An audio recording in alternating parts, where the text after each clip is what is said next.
Stella et Guillaume, bonjour. Bonjour.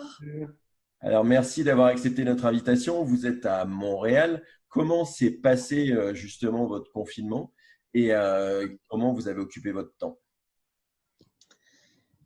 Eh ben, ça fait à peu près, je pense, que ça fait 2 mois qu'on est confinés là. Ça s'est bien passé. Il s'est pas passé grand-chose en fait, hein. Donc ça se passe bien. On a pas mal d'activités encore qu'on fait chez nous, des cours sur Zoom avec nos profs habituels. On se garde actifs comme ça, mais sinon plutôt tranquille. Alors, qu'est-ce qui vous a manqué le plus durant ce confinement? Beaucoup de choses. On est un peu, même si on n'est pas dans la situation, dans la pire situation à Montréal, parce qu'il n'y avait pas tout à fait les mêmes règles de confinement qu'en France. C'est sûr que les liens sociaux, ça manque C'est plus difficile, oui. prioritairement de voir ses amis, ses collègues. C'est aussi patiner, évidemment, ça manque. L'activité sportive. Euh, la famille, parce que voilà, à un moment donné, au tout début qu'on a été confiné, on se demandait si on allait rentrer en France ou non, mais bon, finalement, c'était un peu plus simple de rester à Montréal au cas où les patinoires rouvraient bientôt, mais voilà.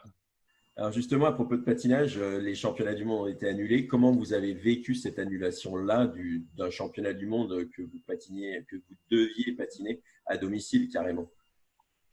Bah, ça a été un choc au début parce que ça s'est fait vraiment du jour au lendemain, quoi. Moi, j'étais chez le coiffeur quand j'ai vu la nouvelle des journaux en plus. Donc, carrément, c'était un peu un choc. C'était un peu genre, parce que ça faisait 1 mois et demi qu'on s'entraînait depuis les Europes ou des choses comme ça, qu'on s'entraînait fort, etc. Donc, on était très prêts. On avait vraiment hâte aussi de faire la compétition, de reprendre notre revanche, entre guillemets, par rapport aux Europes.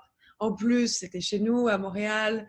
Euh, Bref, c'était des championnats du monde auxquels on s'attendait fortement et on avait très, très hâte de les faire. Euh, donc voilà, ça a été un choc et ça a été quelque chose, oui, il a fallu faire un deuil et ça a été un deuil de ces championnats du monde, quoi. Donc ça a été quelque chose voilà, intéressant et en même temps, ça s'est fait peu à peu. Et puis, de toute façon, je trouve que c'était très difficile au début. Mais au bout d'un moment, en fait, quand on a réalisé que tout était annulé, tout était resté chez nous, au final, ça faisait juste partie de tout ce qui se passait autour, quoi. Donc, ça s'est vite transformé en bon, bah tant pis, puis on va voir quand est-ce qu'on reprend à patiner, quoi. Alors justement, comment vous imaginez la saison prochaine et quels sont vos objectifs? Tu parlais tout à l'heure de revanche, bien évidemment de reconquérir votre titre de champion du monde et de champion d'Europe. Comment vous allez appréhender cette nouvelle saison? Là, on attend encore des informations par rapport au Grand Prix. On ne sait pas exactement comment la saison va se dérouler. On essaie de se préparer au mieux, d'anticiper notre retour sur la glace pour pouvoir créer les nouveaux programmes. Si on a le temps, on espère repatiner bientôt, là, donc ça devrait être plus ou moins normal pour nous en termes de timing. Mais voilà, on attend, c'est beaucoup d'incertitudes. Mais bon, on va faire en fonction de ce qui nous est imposé. Alors justement, à propos de programme, vous allez repatiner les mêmes programmes que la saison dernière ou comment vous allez procéder?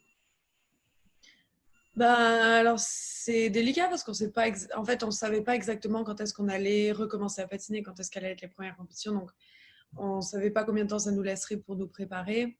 Pour l'instant, on fait comme si on créait de nouveaux programmes. Et puis si on a le temps, c'est ça qu'on fera. Si il se trouve qu'on n'a pas le temps, on reprendra ceux d'avant. C'est bien qu'on ait justement cette possibilité de reprendre les programmes d'avant. Nous évidemment, qu'on adore créer des programmes. Donc, voilà, si on a le temps, pour l'instant, ça s'avère bien. Donc, si on a le temps, c'est ça qu'on va faire.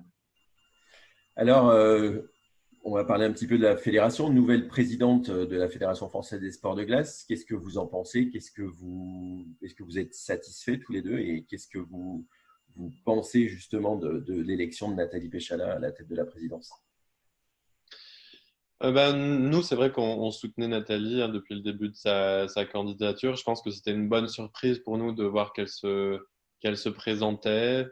Je pense que ça va faire du bien d'avoir quelque chose de nouveau et des nouvelles équipes. Je pense elle est vraiment motivée pour créer un changement positif au sein de la fédération. Je pense que c'est la bonne personne pour se dédier, je pense, au petit club comme au haut niveau. C'est quelqu'un qui a de l'expérience dans le haut niveau. Donc, pour nous, en tout cas, d'avoir quelqu'un qui a qui a des connaissances en danse sur glace particulièrement, je pense que ça peut faire la différence et ça va être intéressant pour nous. Super. Alors, pour en revenir au confinement, est-ce que vous avez une musique qui vous a accompagné plus particulièrement durant toute cette durée? Ou une chanson? Après, on a vu Gabriella passer quelques petites vidéos, on a vu tes talents de chanteuse et guitariste. Moi, il y a une chanson que j'adore en ce moment. C'est une chanson brésilienne qui s'appelle Deixa Gérard Gérard. Je te l'écrirai si tu veux. À regarder. Comment prononcer ça? Mais je ne sais pas pourquoi je l'adore en ce moment. C'est ma chanson pré-été, quoi. Elle sonne été, donc ça me prépare à l'été. Bonne humeur. Ouais, c'est ça. Guillaume, tu as une chanson, toi, ou une musique? J'ai pas une chanson en particulier, mais avec plusieurs potes, on a fait comme une playlist confinement, puis on partage des titres, et comme ça me fait un petit fond sonore chez moi, ça fait découvrir des nouveaux artistes et tout. Alors, et au niveau des films, au niveau des séries, est-ce que vous avez regardé un petit peu des séries ou des films et vous pourriez nous en conseiller un ou deux? Moi, dernièrement, là, j'ai regardé sur Netflix, j'ai regardé Hollywood. C'est super cool. Moi, j'aime bien. Et puis, j'aime bien tout ce qui est un peu Hollywood des années 70-80. Je trouve ça, j'aime bien le style. Ça se regarde vraiment bien. Ouais, voilà. Ce serait mon show du moment. Gabriella? Moi, en ce moment, j'ai commencé Midnight Gospel sur Netflix. Ouais. C'est vraiment barré, mais j'aime bien. C'est un peu comme Rick et Morty, je ne sais pas si tu connais. Ouais. Mais encore plus barré, donc j'aime bien. Ça fait rire.